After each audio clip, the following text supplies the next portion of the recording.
I'm sorry, I was supposed to talk to somebody. I didn't get to talk to you guys.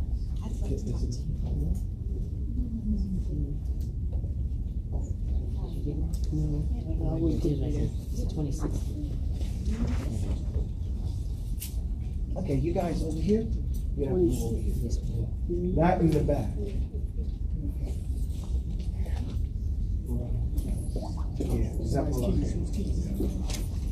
you guys come forward. It's not a distance. You don't have to. You two, come forward. Come forward. Come forward. I feel like I'm far away. No. Could you come as close as you are? Now start passing out the attendance lists. Now, so we don't, like at the last minute, people are trying to sign it. Pass it on, and please turn off the phones if they're. Yo, I wasn't.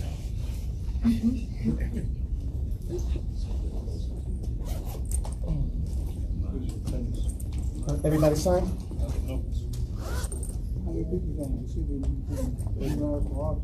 Leave it out there just in case anybody. This is my new book. My book this week is the 100 most important scientific. Now this is going to be speculative because someone's opinion of the 100 most important, and that's probably part of the reason why I'm reading it, to see if I agree or disagree. You know, so everything you read sometimes is not necessarily. What year? From what year? I didn't check that. I said I was going to check that out too, but I didn't see the year. I didn't check the year on what year this came out. I have to tell you. Let me look it up at another time because I'm gonna rush to do it now, and I don't want to take out time in the class. Okay, I'll tell y'all about the next class. But one of the things that you should realize by now is that if you're reading one book a week, that the book ain't gonna get read by itself. Right? The first week is real easy to do it because you're motivated. The second week, third week, 16th week, 50th week, you realize the book does not get read just because you got it, just because you picked it, and just because you read it for 2 days or something like that. You have to be consistent, and you have to get in the habit of getting in the zone and completing things and focusing for a specific amount of time because when reading comes, it's like anything else. You first start, and then a few minutes later, you're down. All your imaginative faculties are working, and you've, absolved yourself from what's going on around you. Does anybody get that feeling? You get totally dunked into the book, and you're not even paying attention. Your senses are no longer there. You're in that different plane, and that takes a few minutes, at least for me, to get. First couple of lines, and you disappear in the pages. And so, alhamdulillah, you start to learn how much time you need to get an enjoyable bit of the book done, and you start making that a priority. And this starts to teach you to regulate your life in certain ways. Does that make sense? No. Okay, we have this on the board. This is what we started last class, the usul adab al-talab al-ilm, in his life in general. And we mentioned that the first thing we have to deal with is his character. The character is the intrinsic being of the individual. In the Arabic language, words that are on the scale of fa'ula, meaning with a dhamma in the middle, say fa'ula. Fa'ula. These words are all words that deal with character, permanence of certain things. So we say sa'uba. If I say it, you say it. Sa'uba. Sa'uba means something is difficult. Okay? Hasuna. Something is beautiful, right?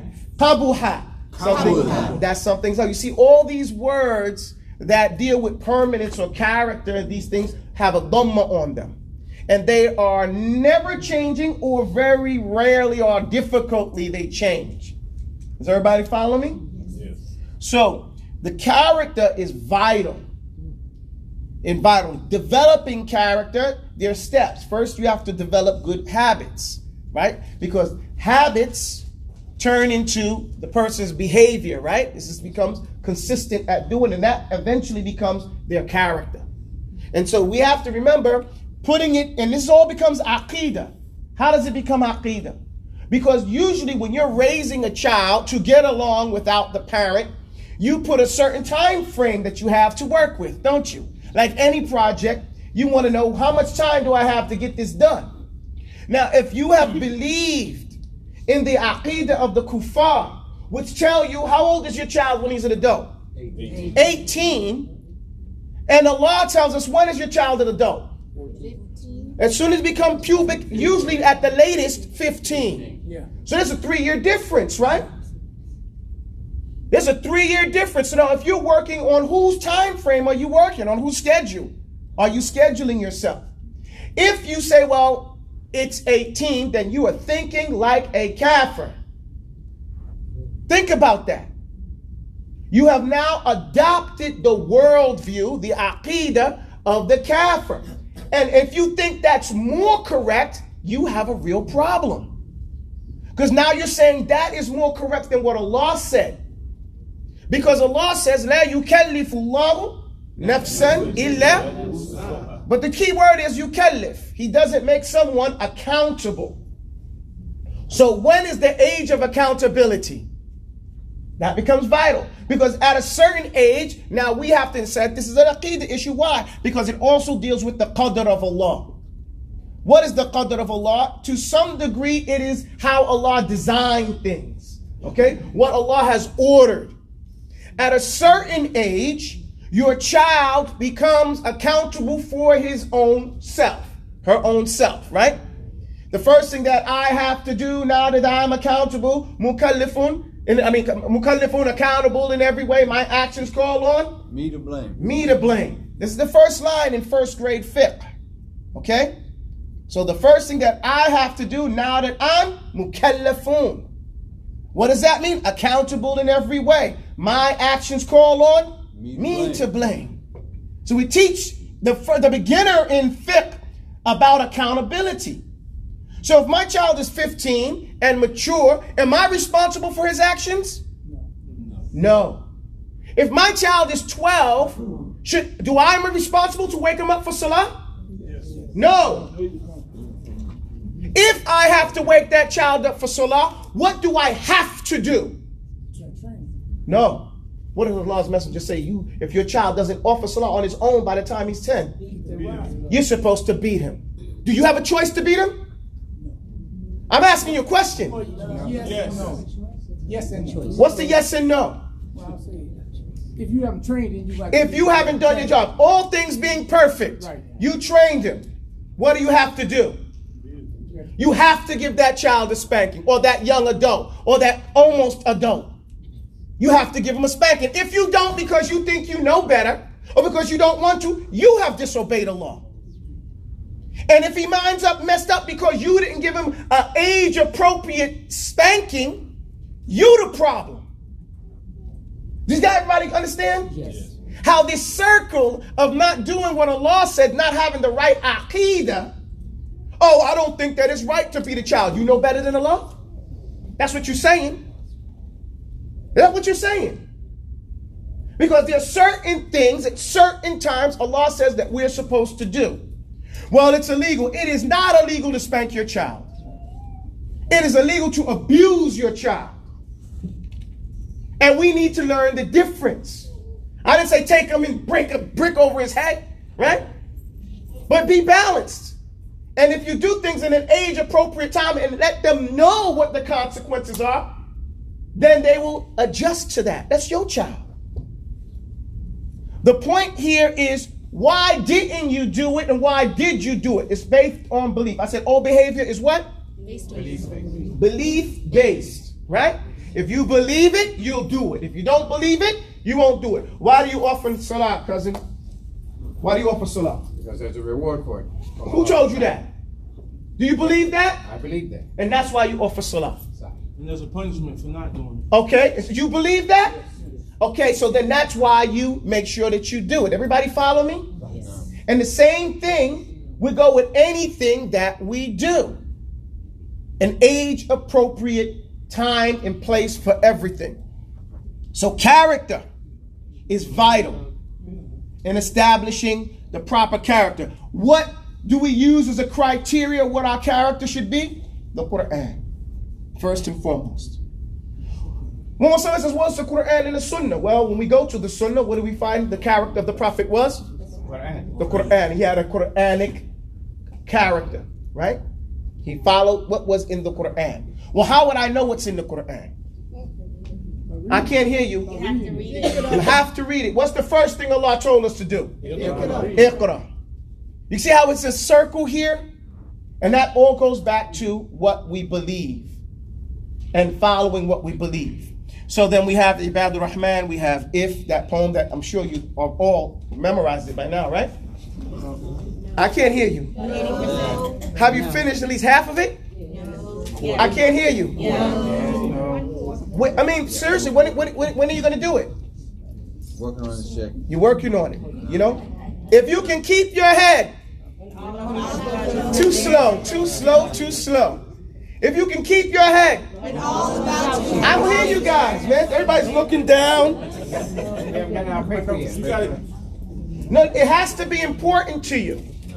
Okay, reasons reap results, right? Yes. If you don't think that it's that important, you'll get it, you'll read it, you'll say, man, that's really nice. But it's not nice enough, not important enough for me to memorize. Something happens when you memorize. When you memorize, you run all these tracks to your memory and your mind says, what do I know about this already? And all of a sudden, all those other thousands or millions or billions of things that you've seen in your lifetime that are related to what you're reading come alive and get tingled. And they get strengthened by those things, confirmed. And what did we say? All behavior is what? Belief-based. Come on, let me get some more than that. All behavior is? Belief-based. So then when you read something and it confirms things that you're already familiar with and that you already believe, then it's going to more than likely change your behavior. Does that make sense, everybody? Yes. And so we have to, trust your teacher. I'm telling you to do this at a time appropriateness so that it's not crushed up on you all at one time. We have to go to the school of the farm, not the school of the high school. You guys remember the example? Okay, let me run it again. In the West, we have the mentality of the high school. What is it called? The mentality of the high school. This is an education. In high school, you get told you're going to take a test, right? Yes. And if you pass this midterm test and the end of the term test, what happens? You pass and you get a degree, a piece of paper saying you passed. You're done. That's the Western mentality. In the Islamic society and the mentality of education, it's the mentality of the farm. What is it? The mentality of the farm. In the farm, is there a test at the end of the year? No. Okay? There's no test at the end of the year. If you plant the seed and you leave it there and don't come back, what happens? It may not die. It doesn't grow at all.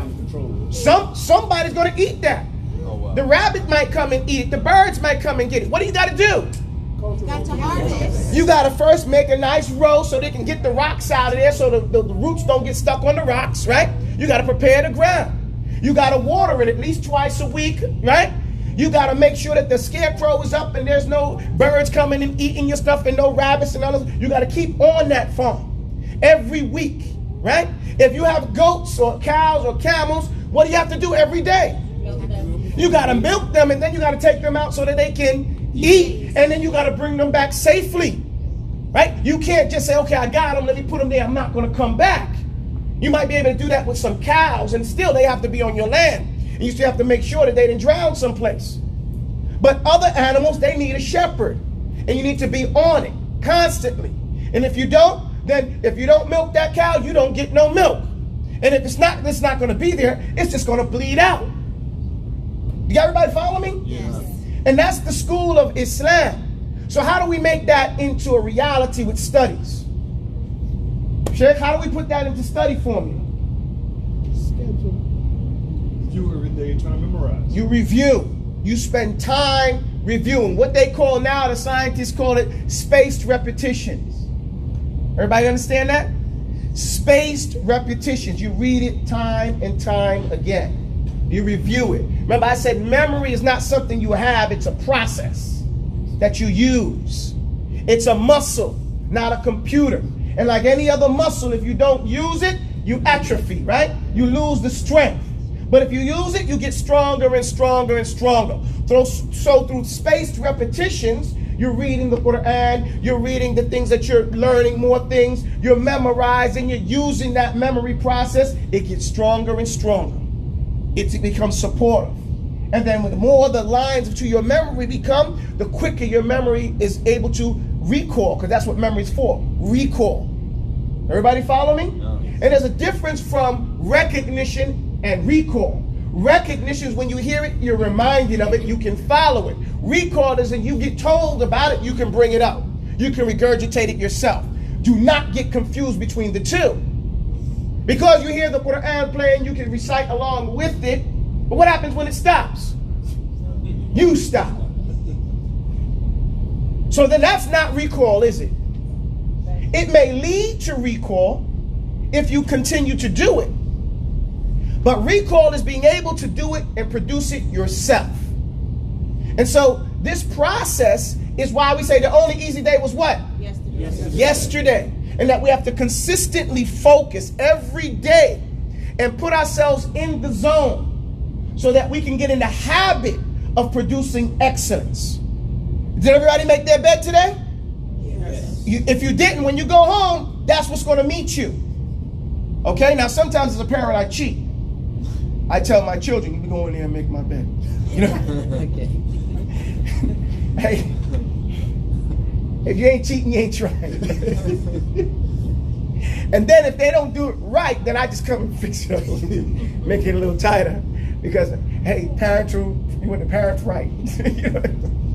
You got to do that thing. But whatever you do, you don't want to come home to that unorganized bed, because that becomes a mental thing. I started the day off right, and I'm going to continue it to the end. And the day becomes indicative of your life. Okay? And that's what we're trying to remind ourselves. The day becomes indicative of how we're going to deal with our life. Next situation, we mentioned the days of the Talibul Ilm. One day he meets a Shaikh, one day he gets a teacher, mutqin, a real organized teacher. The other day he gets with his own companions, they study together, and then the day he takes off, and that leads us to what we were talking about the last time, being able to identify an up-and-coming student of knowledge so that he can know what is the benefit of knowing an up-and-coming student of knowledge, a Talibul Ilm? What to expect. Knowing what to expect from that individual and knowing what you should not expect from that individual. For example, you have an up-and-coming Talibul Ilm, he's memorized the Quran, but he's not married. Should you go to him for marital issues? No. Why not? He's Hafiz Quran. Doesn't have experience in that particular thing. Now, it's laughable, but sometimes people get put in those positions thinking that because this person went and studied, this is what you should be able to get everything from them. And sometimes even the talib doesn't know to say no. And we've run into that in our experiences here in the West. We have to have a more mature understanding of identifying and being what to look at. And that's why we focus on it here at the beginning part of being a Talibul Ilm. And the difference between a qualified teacher and a con man who is perpetrating a fraud. We mentioned that before, right? Isn't that vital? Yes. Because there are a lot of people, sadly, there are more people perpetrating the fraud than there are people who are actually qualified. Well, how would you know? One of the ways that you can tell is when the person, what they say, listen to their da'wah. Whenever someone's speaking, they're giving you da'wah. They're giving you some propaganda, let's call it, right? And that propaganda, that da'wah, is either calling to Allah or it's calling to themselves. How can you tell the difference? Come on, guys. If he uses the Quran, he knows the Quran. That's not a clear answer, sir. So you're just going to give up. He said, okay. Go ahead, Ben Wiley, you were going to say something. Not wise. Go ahead, cousin. The con artist wants you to focus on him or somebody he wants you to focus on. Thank you. Okay, so the con man is calling to a man. Easy way to understand it. See, she told us right off the top. She said, oh, la ilaha illallah. You know, the con man calls to a human. Say that. The con man calls to a human. And the teacher calls to Allah and his messenger. And the teacher calls to Allah and his messenger. Imam al-Shafi'i, he said this. He said, I want you, what could mean? I want you to learn this knowledge from me, but not attribute it to me. What does that mean? I mean, the knowledge is from Allah subhanahu wa ta'ala. That means don't idolize me. Don't idolize me. Thank you. It means more than don't idolize me. What does it mean? Can somebody help him out? He could be mistaken and later on. No, that's not what it means here. I'll tell you what it means. It's because this is very important where Aqidah meets with racism. Okay, not that Aqidah is racist, but where we put the practical, how this thing of racism has come and stopped us, where Aqidah comes to knock that out the water. So you got to pay attention to these points. So Imam al-Shafi, he says, I want you to learn this knowledge. I want to be the one to teach it to you. So I get the barakah of sharing the knowledge and teaching you. But I don't want you to attribute it to me. He's saying, I don't want you to say Shafi'i said. You get my point? I don't want you to say Shafi'i said. I want you to man up. If you agree with what I said, then say what Shafi'i said. Allah said. You get it? I'm presenting you what Allah said. Do you agree with that? You say yes, and then you say what Allah said. Not that Shafi'i said. He's the middleman. Does everybody follow me? Yes. So if he says, Allah says, Iqra in the Quran, do you need to say, Imam al-Shafi'i said, Allah said, Iqra in the Quran? No. No, you say, Iqra. Allah says, Iqra in the Quran, and that means you should read the Quran. Do you believe that? Then man up and say you believe that Allah says Iqra, and that means I should read the Quran. I'm not saying say that right now. But what we have done is put it to a man. Oh, Shafi'i said it. But what did we learn? Early in the days, we learned that what? People are not, knowledge is not known by what? People are known for their, how do we understand that? Because we say these things rhetorically. And then when someone puts it into the place, he's off it. They're so-called off it. It's so immature. It's so demeaning and so basic to drive our whole society into a state of pettiness. Like children. And we go for it over and over again. Pretending like there's just one group of extremists. No, but a lot of us are still doing it. Even on a less extreme level. But it's still all extreme. Let's break it down. What does it mean that knowledge is known, knowledge is not known by people, but people are known for their knowledge. What does that mean and how can we apply that? Number one, it means this. Well, let me put this here.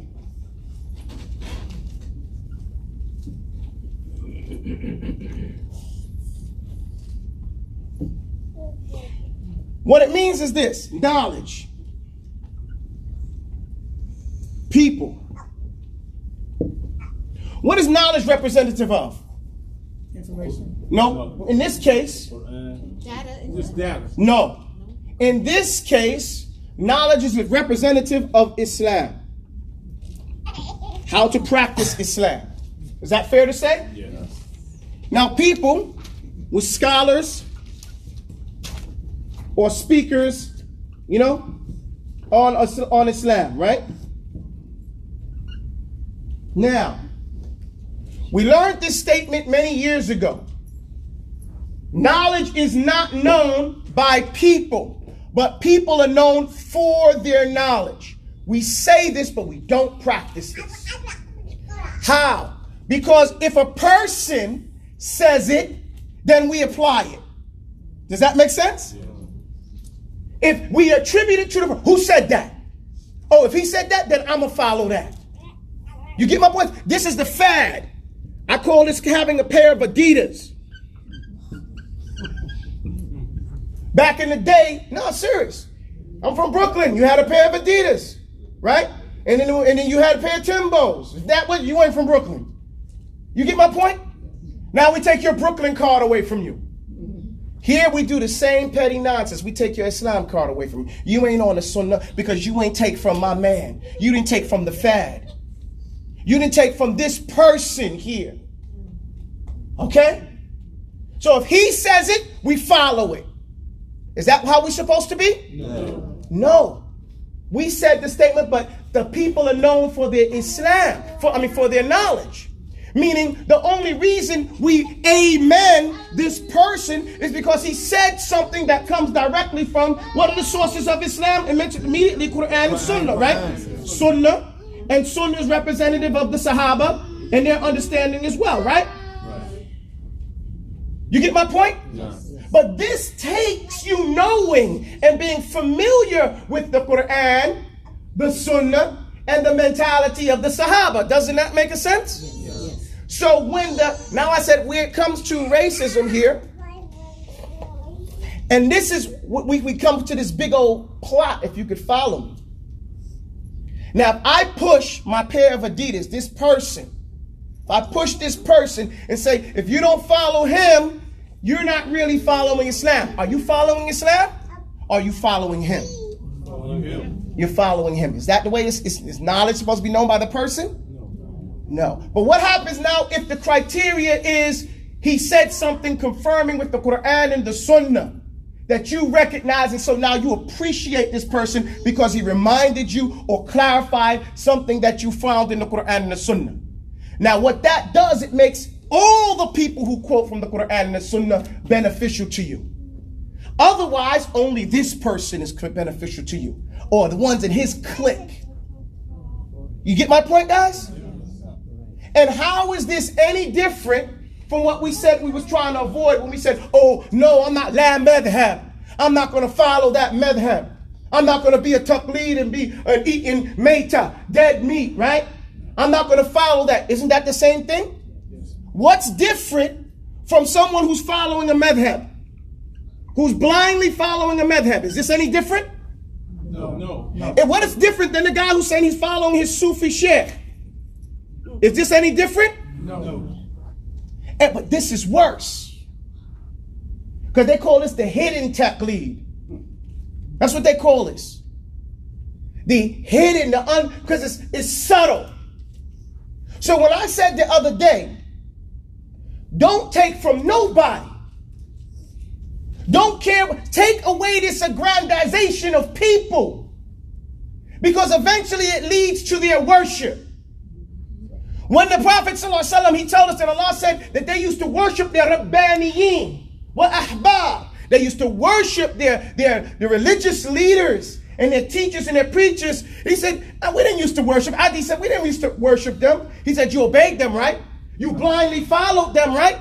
Well, that was your worship of them. And that's why I said, even if Shaykh Fawzan, and we love Shaykh Fawzan, if he says something, fihi nadhar. Don't just blindly take that. Listen and understand why you like what he said, not just that he said it. Does that make sense? Yes. And that's the criteria. Because if you keep doing this, what have we been trained in the West? What has been trained in the West is the worship of somebody. Right? And it starts what they call it religious racism. So they put a white Jesus. Okay? And this is a subtle way to make you, if Jesus is white and they call him God, then the white must be good. This is not my statement, it's psychology. Basic psychology. And you ain't. Because that's the silent mafhum. This is good. Ain't no two goods. This is good. You're not. And then we say, oh, we left that. Have we? No. Because what they do, these people, ain't no scholars in the United States. What does that mean? Ain't nobody you could take from. You got to go someplace else. So then you never look to yourself for an answer. You can never accept an answer from somebody from yourself. What are you still looking at? People. And you're not looking at knowledge. You're not looking at what they said. We used to say, no matter how high his turban may go, right? But do we practice that? We just talking. We love rhetoric. Anybody could say whatever they say. Umar ibn Khattab could be given the khutbah, and an old lady could stand up and say, Khattab, you made a mistake.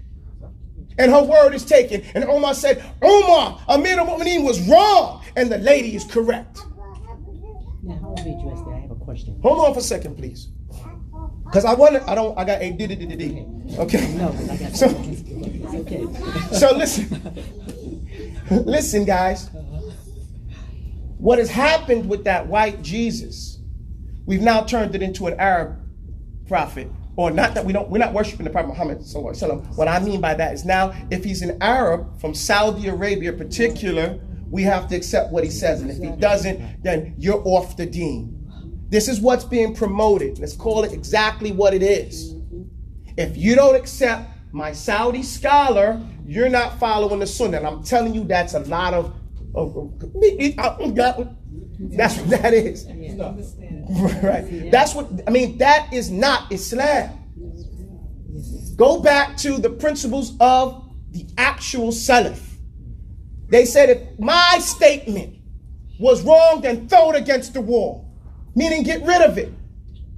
That's showing you that no matter who you are, you could be correct or you can be incorrect. How do you know the difference though? What's the first thing Allah said? That's how. That becomes the criteria to protect you.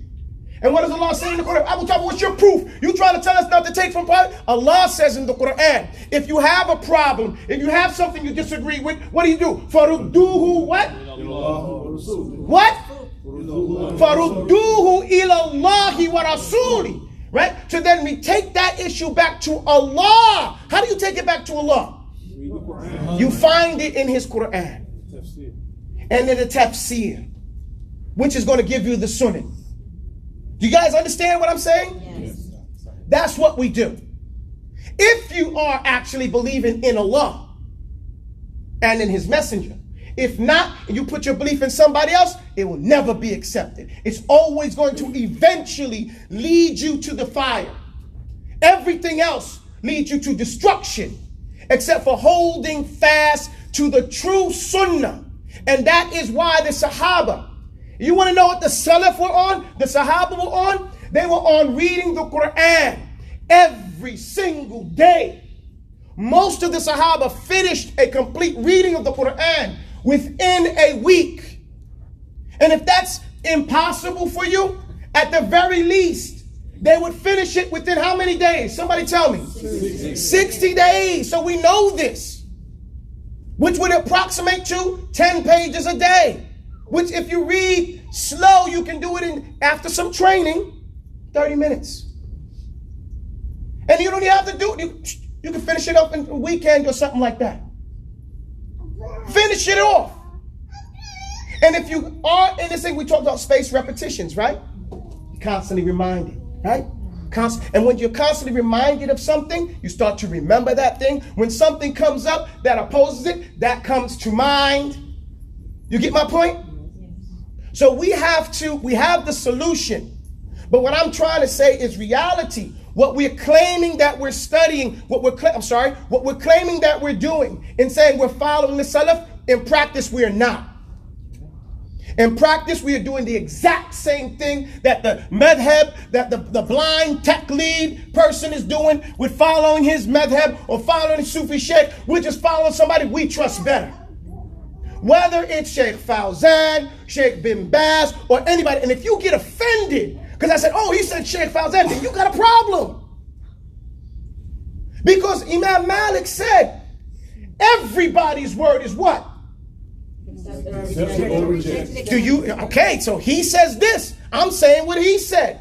Everyone is a word that is jammed. It includes everyone, every single person, which includes Shaykh Fawzan. I'm only mentioning Shaykh Fawzan because he's one of the biggest scholars in the world now, and we love him. Hafidhahullah. And I haven't found anything that he said anything wrong. But even then, when I listen to make sure that anything I hear him say, now we get to another point, is that it conforms with the Quran and Sunnah. Am I bigger than him? No, not bigger than him. But just because I don't know how to play the piano, I know when I hear a mischord. Right? So once you know the Sunnah, once you're familiar with the Quran, you can hear when something goes off. And not only that, there is an issue when it's dealing with scholardom about jurisdiction. This issue of jurisdiction where now people try to put you on and bully you and tell you, look, man, if you don't follow this shaykh, you're rejecting the scholars. The scholars. That won't even work in an isnad. We talk about we Ahl al-Hadith. If someone said the scholars, That hadith is automatically weak. Who? What's his name? Name your men. You get my point? No. Yes. Now, even if you name your person, what can you take? We talk about expectations. What can you take from a sheikh that doesn't live in your environment? General teachings. They can teach you about Islam in general. You get my point? Yes. And then the specifics of its application go back to those people who know your specific culture and things that are going on, the fiqh al-waqi in your country, in your neighborhood, in your life. Does that make sense? Absolutely. So we need to stop this. Oh, you rejecting the scholars. No, we're rejecting your poor behavior, your ugly conduct, and your idiotic thoughts that you're trying to force feed the whole ummah. And here it stops. And it's only going to stop when our behavior stops allowing that. When we stop giving these people a quiet okay. Because then we become sinful. If someone was standing there talking bad about your mother, would you sit quiet? You say, man, get out of here with that. At the very least, your mama, you know, you're wrong. Allah is more important. So if someone is misrepresenting the deen in front of you, you have the obligation to say, nah, that's wrong. It's not like that at all. It's not like that at all. So let's say Shaykh Fawzan, barakallah fihi wa hafidhahullah, may Allah preserve him. He gives us a lesson and he tells us Islam is like this, X, Y, Z. And these are things that you can do. Who is he talking to? First, he's talking to the general public, but in the specifics, he's talking in his environment. Okay? Now, let's say he says, okay, for example, and this is a good proof, Sheikh bin Baz, one of his fatwa, well, that woman should not drive. Okay? Everybody familiar with that? Yes. Yes. Woman cannot, only recently did women get the right to drive in the Saudi Arabia. That's right. You going to follow that fatwa? Or that's not even a fatwa, that's his ruling. Why not? You rejecting the scholars, akhi? Yeah. No, you get my point, guys? Why are you rejecting that particular stance? Because it doesn't work here. You get my point? That may work in Saudi Arabia. Good. Don't let them drive.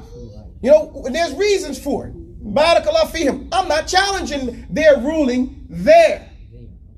But am I going to apply it here? There is the home of Islam. Let's say, for example, we can make all the reasonings. I don't have to make reasoning.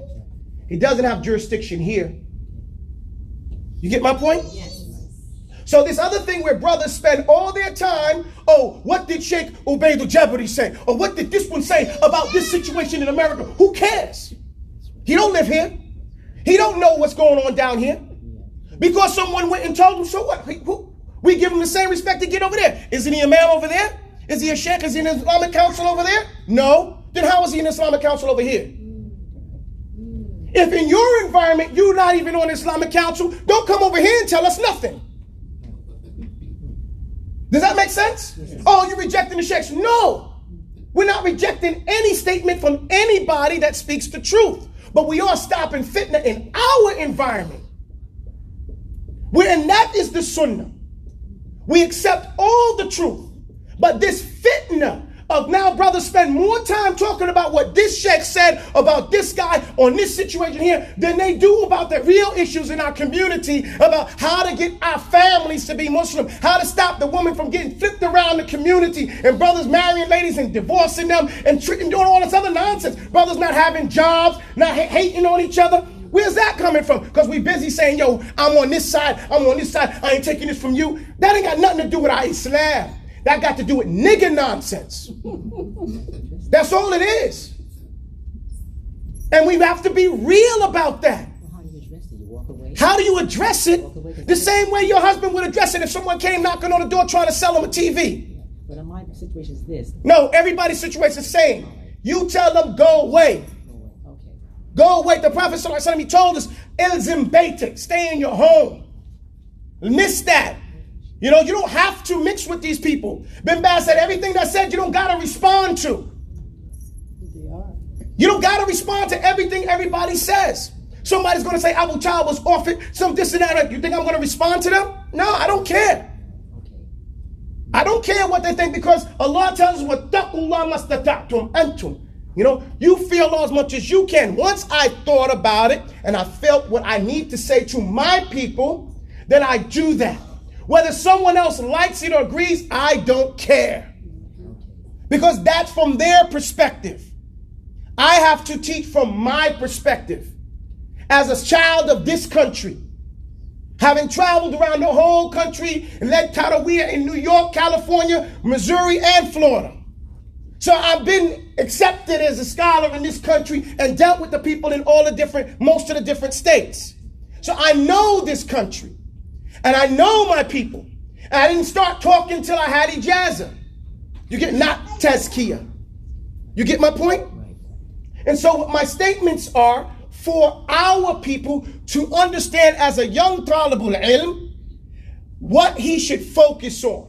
Should a talibul ilm be able to distinguish these things? Yes. Because what benefit does that do for your deen? To know whether our brother Shadid is wrong for doing something to somebody else. What they got to do with you and your husband and your life as you go on toward your grave? Then why you got to talk about it? Why you got to listen to it? Who coming to you and telling you about it? How's that benefiting you? Didn't we talk about how we deal with our time? Important and urgent, important, not urgent, urgent but not important and not urgent. Well, where does that go? Then leave it alone. Stop. Let's not talk about doing it. Let's do it. Because what is going on, as I say again, this is the continuation of the counterintelligence program, where all you see is the prevention of respecting the scholars that are up and coming from here. And in fact, if you really want a ruling, we got judges now. Abu Sajda, Ali Davis, these two young men are judges. They went to Saudi Arabia and they went through the judges courses. They became judges and they're back here. So really, they would be judges if they stayed there and got appointments. But they came back here. So really, if you want to have some problem, take it to the judges. We got people for that. Are you going to reject their qualifications? They got more qualifications than Ubayd al-Jabari. And I'm just keeping it real. They got more qualifications than them. And half the time, the people that you have talking in front of you have equal or more qualifications than most of the people they bring forward over there. It's only because of we have this white man thing on our head, the white Jesus in our head, that we keep thinking. And I'm talking mainly to black people. Because you don't find this problem with people, other people of color. You don't find this with the Desi community. You don't find this with any other community but us. That it gotta be somebody besides us to bring the truth and to say it for you to accept it. You had your hand up, doctor. Sheikh, can you define ruling and fatwa? Alhamdulillah, ruling and fatwa, or futya is the proper term. A ruling is when there's already an existing law for whatever you're asking for. Does that make sense? A futya is when there is no existing law, and so now we have to build on the, what we call qiyas, build on the existing laws to give you something that you can work with in your life. Does that make sense? Most of the time when people are asking for a fatwa or a futya, they're really just getting an Islamic ruling. Explain to them. Does that make sense, everybody? Yes. Okay, because the reason for the futya is because hardships and harms have to be removed, relieved of, or in some way soothed. You get my point? Yes. That's why you have let's say, for example, a guy made zina with a woman. Of course, with a woman, alhamdulillah. Well, inshallah. Either way, hold on. Him and the woman made zina. What should he do next? Well, in an Islamic society, they both would be flogged or die, right? Can we do that? No, it's illegal in this country, which makes it haram in the Sharia. So we tell the brother, we give him a fatwa, marry her. Follow up a bad deed with a good one. You get my point? You guys understand what I'm saying? That's a fatwa. Because we can't apply the law in this particular case. So everybody follow me? Yes. Do we need to call somebody to find out? No. Well, then I wasted 10 years of my life and more if I can't answer some questions. You get my point? Yes. What an incompetent we are if we can't at any stage in our life begin to utilize the knowledge that we've learned, and how little opinion you have of us, if that's the case. But we've been, I call it the Ibn Abi Talib syndrome, where so much civil war is put in place to prevent the scholars, to prevent the scholars from making the society safer. You get the point? And that's destabilization of a community with this nonsense. Does everybody follow me? So I'm saying you as students don't get tripped up in that stuff. Not only don't get tripped up on it, tell them no, get out of here with that nonsense. Because you're not going to lose nothing. If you study, like I told you, the definition of a cult and cultist people, the worst they can do is stop talking to you. Alhamdulillah. Kick rocks. Okay, because they're not open for being, Allah's Messenger said, Bashiru wa la tunaffiru. Inclusive, don't push people away. Does that make sense? Yes. You had a question, sir? I was going to say, I think it's appropriate that people understand that when you say nigger stuff, not of people you're talking about, but of mentality. Okay, he wants me to clarify, and he's correct, that when I use the term nigger nonsense, I'm not trying to call anybody the derogatory term, in that way, but I'm putting down the activity. Okay, that if it's a legal term, niggardly behavior, this type of thing, I'm talking down on it because I want us to see it as it is. Base activity, base behavior not befitting a believer. That's what, because we said when we go to the adab, the character, وَإِذَا مَرُّوا بِاللَّغْوِ مَرُّوا كِرَامًا. When he hears some nonsensical talk, he passes by it with some dignity, with some honor. وَإِذَا خَاطَبَهُمُ الْجَاهِلُونَ قَالُوا سَلَامًا. And when some ignorant person starts talking, he says, peace, peace. Not just saying the word, but saying to them, peace. All right, keep on going. Because that's not what we're involved in. You don't have to respond to every fool. Okay? We said from the adab, the days of the Talibul Ilm are 4. When he meets a person that's going to bother him and mess up his flow, he takes a day off. And taking a day off is saying peace and keep going by with dignity. Does everybody follow me? Yes. Does that answer? Does that do it right? Yeah, I just wanted to make that note because people of a lot of other nationalities have that same attitude. Right, okay, and it's not, nigger nonsense is not restricted to people of color in the United States. By no means. Once you learn other languages, you see they go in the exact same nonsense, just in a different language. Okay? So I'm just saying it in a language that you all can understand. Yes. Okay? Yes, sir. You mentioned jurisdiction. Jurisdiction. Can you expound on that? Okay, when I mention jurisdiction, I want to clarify that scholars, there's a rule when we talk about al-qada, the rules of judges. Okay? And this rule is even in the United States. Let's say a Supreme Court judge in Florida. Can he make a ruling on a traffic ticket in North Carolina? No. Why not? He's a Supreme Court judge. He doesn't have jurisdiction. And this thing comes from Islam as well. A judge here, let's say in another country, a scholar, a mufti, he hears an issue from one side. Okay? Can he make a ruling? No. Number one, he can't make a ruling. Why? Because he hasn't heard both sides. Where do I get that from? Abu Taubah, the believers to be believed. Yes, the believers to be believed. But what do we learn from the Quran? What happened with Dawood? When the man drowned up his wall. There's a prophet. He's getting wahyi. The man said 99 or goats. The other one only had 1. But he recognized he made a mistake by making a ruling before hearing the other side. So if that's the case, and that examples in the Quran is for us to understand. So half the time, the things they coming back with ain't acceptable. Because you only heard one side.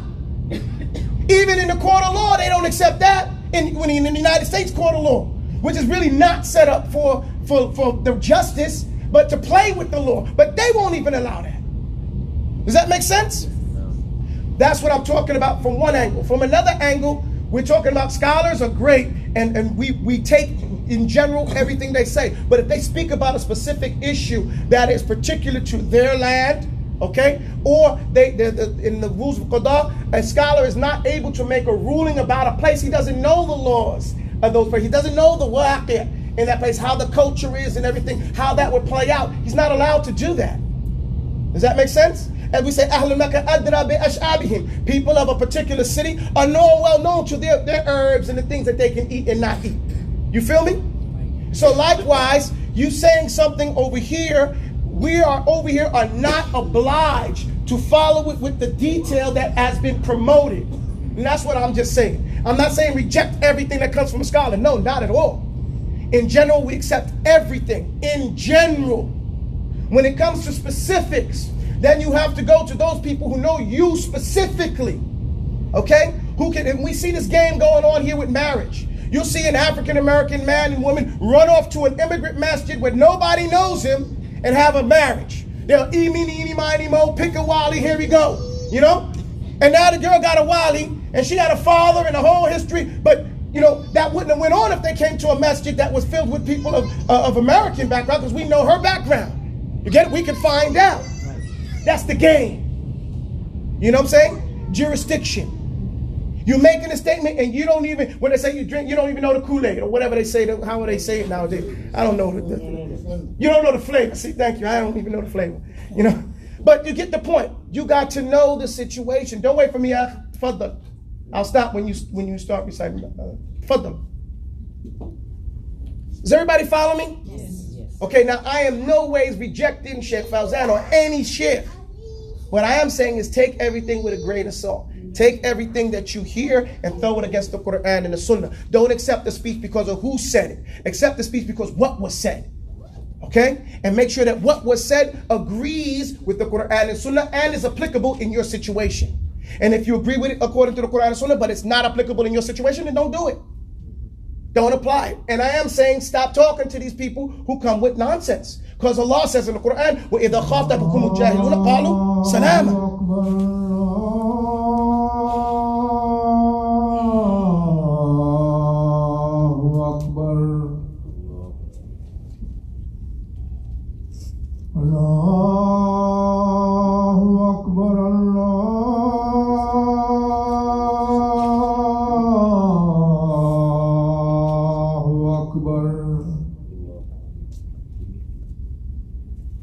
أشهد أن لا إله إلا الله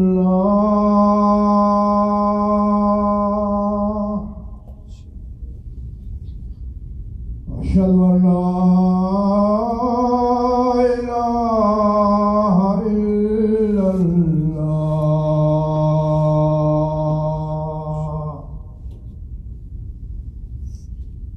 أشهد أن محمد رسول الله أشهد أن محمد رسول الله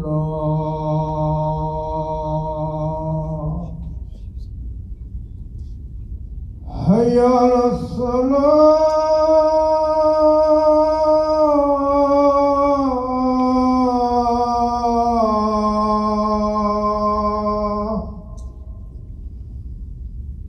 حي على الصلاة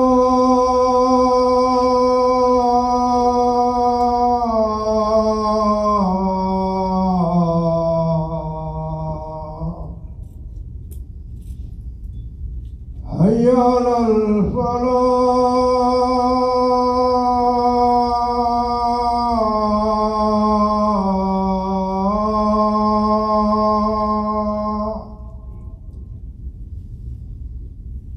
حي على الفلاح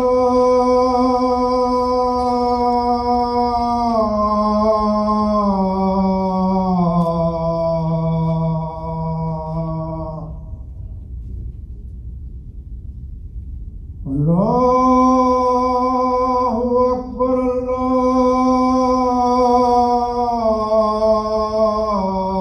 الله أكبر لا إله إلا الله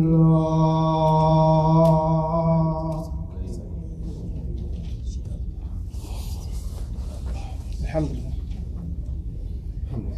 And I am saying those people who can are listening to like sheikhs like Sheikh Fawzan, continue to listen and benefit what you can benefit from those sheikhs. And I am saying that people like Ubaydul Jabri, don't listen to them. They have no benefit. They have not been in the last 10, 15, 20 years, have done more harm than good. And there's not benefiting your deen. So you want to get benefit from the people that are in your area that are following the Quran and the Sunnah that you can benefit from. Those people who can teach you the Quran, they can teach you Arabic, they can teach you those things of fiqh that you need to do to better your life. All these other issues about who's on it and who's off it is a big waste of time, and it's only a ploy to distract you from doing that which is wajib upon you. And really, that's the bottom line. And the reason why other people may not speak about it is because the same mentality of inferiority, that somebody else has to be strong. No, those people don't know what we know about our community. And so to be honest, there's been nothing but harm coming from that. Whole communities, now what is the whole community doing? Slandering each other, backbiting each other, making hijrah from each other. Over what? Over what? What some sheikhs said. What somebody said. Because if he another. Okay, we would call a person a sheikh if he's respected as a sheikh in his country. Okay? And so when we look at these issues, these people don't have they're not on any senior scholars list, they're not on any fiqh councils. They're just a bunch of people talking. You get my point? A couple of people talking got in the whole community in the United States, in Canada, and UK mixed up on doing something besides memorizing the Quran.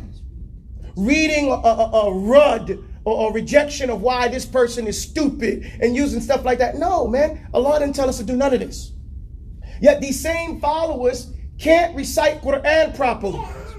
Okay? You can't find 5 of them that's a hafiz of Quran. Okay? You get my point? Yes. And out of their followers, every year someone should be able to accomplish something, and that's why I'm saying it's harmful. Okay? And harm has to be removed. And so in order to remove it, focus. You like your child to look out the window, do stuff, but when it's time to focus, hey, keep your head down, don't look out the window. Are you saying looking out the window is haram? For that child, for that moment, yes. Because it's stopping them from learning. And all this other nonsense is stopping us from growing Islamically. And it's breeding hate and anguish amongst the people. And the brotherhood, the ukhuwah, is wajib. You get my point? Yes. If we were going to offer Taraweeh Salah, and then we would argue about how many raka'ah, it's better to leave it off than the brotherhood be divided over a particular issue. Because the Taraweeh, what ruling does it hold? It's not wajib. It's mustahab. But the brotherhood is wajib. You get my point? So we have to understand what is wajib. One of the biggest tricks on the shaitan is to trick people to get busy doing something that's either mustahab or mubah to get them away from doing what's wajib. And what's wajib upon every one of you all is to learn the book of Allah subhanahu wa ta'ala. That's what I'm calling you to read the Quran and to finish a complete reading at least every 2 months. Even if you did it in English at first, and then you have to start learning it in Arabic. Learning Arabic is wajib upon you, and you should not be easygoing about it. Learning the basic fiqh that you need in your life is only 38 chapters. Is wajib upon you. It shouldn't take you 50 years, 30 years, 20 years, and you're still an incompetent Muslim, not knowing what to do. Most people can't even describe what to do on Hajj, when this is a pillar. A pillar. So we need to go back to those particular basics, because that's what's wajib upon us in our environment. أقول قولي هذا. Say these things and may Allah forgive me and everyone else. Yes, sir. Monday's class. Monday's class. Monday is a holiday, and some people have travel plans or whatever else. We have a class Monday. Yes, I'm going to be here Monday. Okay, Monday. 2 the idea of adding an additional class that you proposed at the time. We're not on there yet. When we finish this, then we'll do that, okay? But yeah, we're going to have a Saturday class, inshallah. Just the timing, we're going to figure it out, inshallah, okay? Yes, you guys figure out what time is good, and I'll try to figure out what time is good for me on Saturdays. Yes? What onus do scholars have or sheikhs have? It's a long time. I can't talk about it because of the time of the salah. I can't answer any of those things. But right now, you don't need a scholar, you need a teacher. Seriously. We do. You just need a teacher right now, okay? Subhanakallahumma wa bihamdika ashhadu an la ilaha illa anta astaghfiruka